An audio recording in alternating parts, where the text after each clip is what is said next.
Hello, my fellow Americans,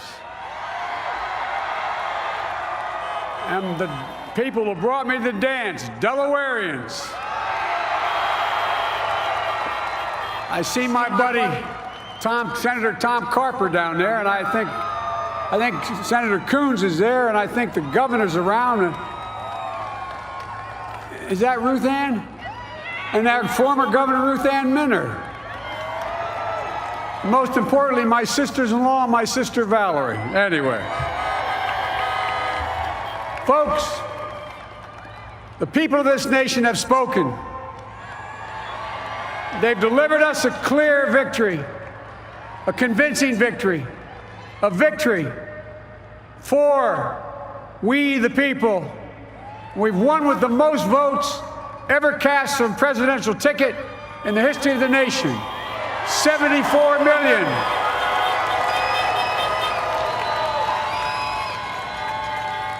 What I must admit has surprised me.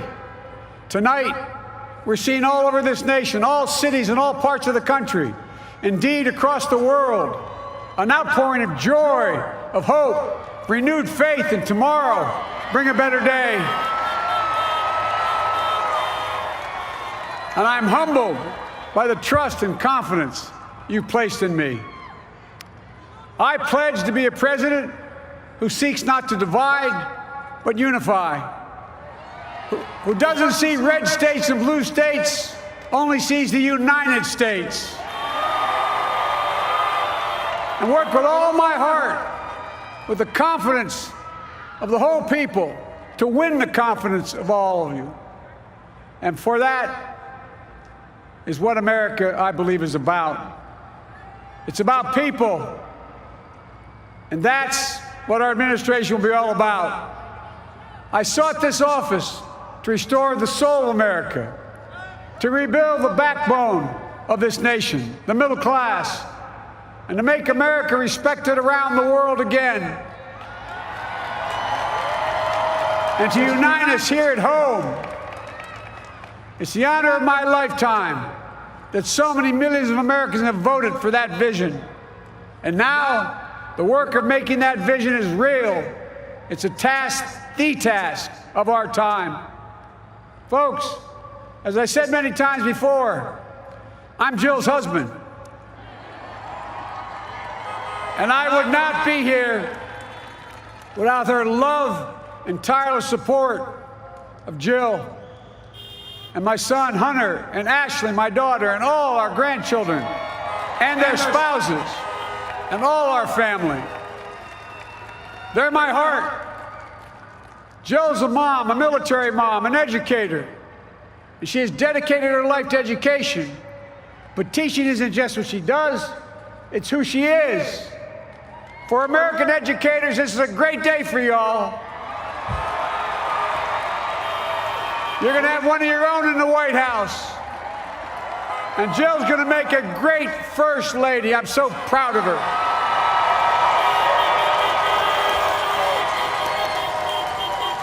And I'll have the honor of serving with the fantastic Vice President who you just heard from, Kamala Harris, who makes history as the first woman, first black woman, the first woman from South Asian descent, the first daughter of an immigrant ever elected in this country. Don't tell me it's not possible in the United States. It's long overdue. And we're reminded tonight of those who fought so hard for so many years to make this happen. But once again, America's bent the arc of the moral universe more toward justice. Kamala, Doug, like it or not, your family, you become an honorary Biden, there's no way out. All those of you who volunteered and worked the polls in the middle of this pandemic, local elected officials, you deserve a special thanks from the entire nation. And to my campaign team and all the volunteers, and all who gave so much of themselves to make this moment possible, I owe you. I owe you. I owe you everything. And to all those who supported us, I'm proud of the campaign we built and ran. I'm proud of the coalition we put together, the broadest and most diverse coalition in history. Democrats, Republicans, independents, progressives, moderates, conservatives, young, old, urban, suburban, rural, gay, straight, transgender, white, Latino, Asian, Native American. I mean it, especially those moments, and especially those moments when this campaign was at its lowest ebb. The African-American community stood up again for me. You've always had my back, and I'll have yours. I said at the outset, I wanted to represent this campaign to represent and look like America. We've done that. Now that's what I want the administration to look like and act like. For all those of you who voted for President Trump, I understand the disappointment tonight. I've lost a couple times myself, but now let's give each other a chance. It's time to put away the harsh rhetoric, lower the temperature, see each other again, listen to each other again. And to make progress, we have to stop treating our opponents as our enemies. They are not our enemies. They are Americans. They are Americans. The Bible tells us, to everything there is a season, a time to build, a time to reap and a time to sow, and a time to heal. This is the time to heal in America.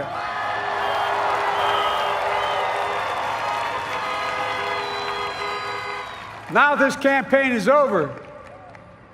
What is the will of the people? What is our mandate? I believe it's this. Americans have called upon us to marshal the forces of decency, the forces of fairness, to marshal the forces of science and the forces of hope in the great battles of our time. The battle to control the virus, the battle to build prosperity, the battle to secure your family's health care, the battle to achieve racial justice and root out systemic racism in this country. And the battle to save our planet by getting climate under control. The battle to restore decency, defend democracy, and give everybody in this country a fair shot. That's all they're asking for, a fair shot.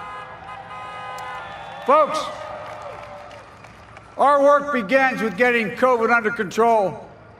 We cannot repair the economy, restore our vitality, or relish life's most precious moments, hugging our grandchildren, our children, our birthdays, weddings, graduations, all the moments that matter most to us until we get it under control. On Monday, I will name a group of leading scientists and experts as transition advisors to help take the Biden-Harris COVID plan and convert it into an action blueprint that will start on January the 20th, 2021. That plan will be built on bedrock science. It will be constructed out of compassion, empathy, and concern. I will spare no effort, none, or any commitment to turn around this pandemic. Folks, I'm a proud Democrat, but I will govern as an American president. I'll work as hard for those who didn't vote for me as those who did. Let this grim era of demonization in America begin to end here and now.